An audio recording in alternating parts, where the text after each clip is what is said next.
Just maybe Fnatic Onic will still ban out that, Hellcurt in the drafting phase as we enter the drafting phase here on out. Presented by the official tournament smartphone, Samsung Galaxy Z Fold 6 and Z Flip 6. There you go. Again, banning out the two power heroes from both Beloyski and Masako. Possibly the two winning conditions for Geek Fam. A very good start here from Fnatic Onic, realizing that, let's try to limit Beloy and Masako. But also, I feel like the roamer lane is the lane to watch here, right? Beloyski, E-Boy, very experienced roamers. And let's see what will they do here. It's best of 3. Could be a difference in the mindset, right? Do they want to hide the roaming position, or do they want to hide something else? With the junglers being such a real factor here, particularly for Fnatic Onic though, Coach Yep can kind of assume or try and hide that jungle pick instead of kind of showing it out. But with some of the assassins let open right here, I think Fnatic Onic has no issue going down in an assassin showdown, especially against Vincent, who we've kind of criticized for being a bit less dynamic, a bit less aggressive in the jungle role. And there comes the Sushin ban, so the Zask becomes something that can be contested here for both teams. Fnatic Onic has been very prioritizing that Zask, but we boy. overlooked the Ling, and they give it to Kyrie in a silver platter as Geek Fam to take on the Valentina. How rampant can Kyrie be with the Ling? Samsung Ling making an appearance back in the Land of Dawn. It is dangerous, man. And right now you can see Geek Fam immediately going for something a bit tankier as a Roger. Can be flex if they still want to. And they go for the Valentina. They can kind of be a bit more elusive there in the midst of a team fight. The 2 dashes might allow for a boy to kind of set up some odd plays to try to get away from the playmaking. But now Fnatic Onic can answer. Do they want to show the roaming pick first? Do they want to try and hide Sansa's pick? Because we know that the mid lane is something that's so critical for Fnatic Onic. But at the same time, Ludpi's pick also needs to be kind of prioritized to ensure that they have a winning EXP lane to kind of set up those rotations. I mean, maybe Ruby Edith is still a viable option here. No, it's going to be the high loss though. Oh boy. 60 till 70% will be placed in that EXP, so I expect them to open an early marksman here. I think it's okay to open and prioritize the marksman. Now it's going to be the mid, so they're going for more peel with the Vexana, more of a utility mage here. And yeah, it's low-key complete, right? With the physical, magic, and also a little bit sustained with that high loss pick. The Zask has been neglected, and they opt for the Vexana, who, usually you would argue that Valentina is a counter to heroes that really rely on the big ultimates like the Faramis and the Realm. And now, for Geek Fam, they have that extra Eternal Guard in the hands of a boy later on. Question is if they want to go for that crowd control heavy style, especially against a Ling. It's going to be so difficult to land crowd control tools, especially once telegraphed like the Eternal Guard. You can see the Lord just jump from the sky. And for a great Ling with good reflexes, it can be quite easy to kite back away from it. But now with the Cho in the picture though, it's a bit different.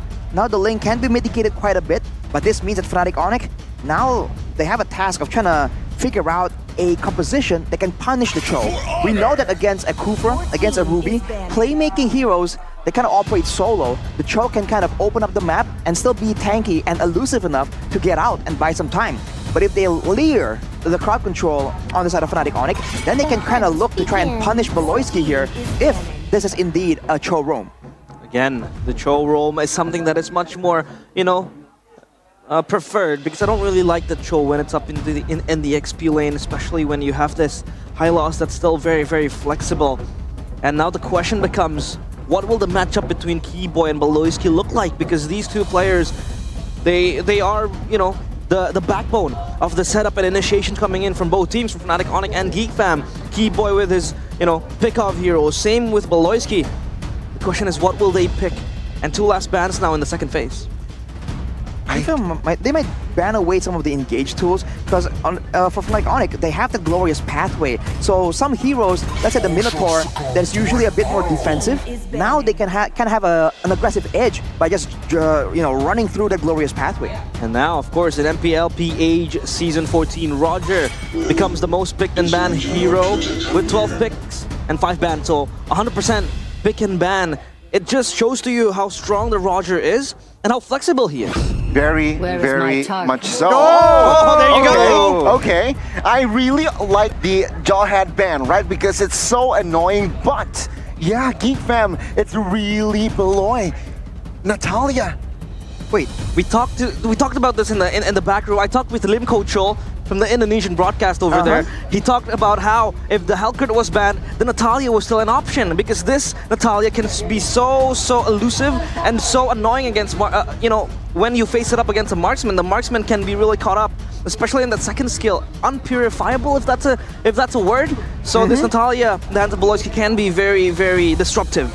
this also means though that the Cho is not going to be in the roaming position, XP? so you got to be concerned a bit about that. For Fnatic Onic though, they need some kind of skill shot, area kind of skills to expose the Natalia, because you can't target her as she's concealed. But they go for the Terizla, they go for the Bruno even, so aggressive picks right here, but this means that for the Natalia, you're going to rely on the Hylas and the Ring of Punishment to try to reveal her in the midst of a flank coming in from Beloyski. Yeah, that Beloyski flank is something that Fnatic Onic has to be in the edge of their chairs, and they have to be cautious of that flank. Again, the Natalia in the hands of Beloyski, so good. With the unconventional heroes, we have been talking about this. You don't need to force Beloyski to play the meta heroes. Give him his power heroes, give him his aggressive roamers, and now for Masako, it's going to be the Moskov. Quite safe and aggressive pick at the same time. Very good utilization on that flex. The high loss that was mentioned, 60% EXP, they used the 40% and put it in the roamer position to somehow counter that Natalia. Let's see though, will this, again, Keyboy versus Beloy, it's a lane to watch, and yeah, we got action. High loss versus Natalia.